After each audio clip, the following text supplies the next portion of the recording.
ولا حاجة تمام اتفضل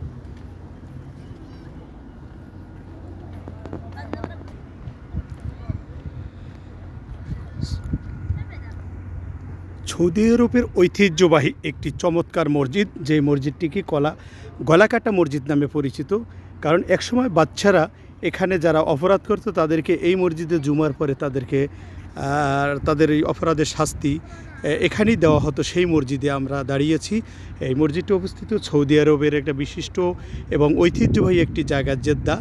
এই জেদ্দার গলাকাটা মসজিদের সামনে আমরা দেখছি সেই ঐতিহ্যবাহী মসজিদ। আর এই মসজিদের যে চারদিকের যে পরিবেশটা অত্যন্ত চমৎকার এবং সবুজ শ্যামল গাছপালা দিয়ে ঘেরা এই মসজিদের আশপাশ।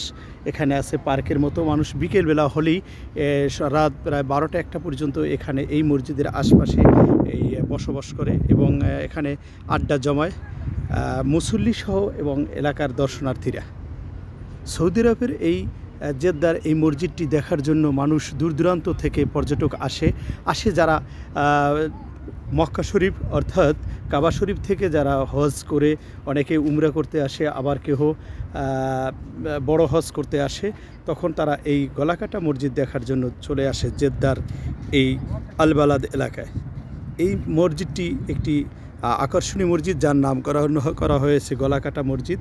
অর্থাৎ শাস্তিযোগ্য অপরাধীদের এই মসজিদে জুম্মার পরে শাস্তি দিত আগেরকার বাদশারা, তাই এই মসজিদটার নামকরণ করা হয়েছে Galakata Masjid. SS Bangla TV, Jeddah, Saudi আরব।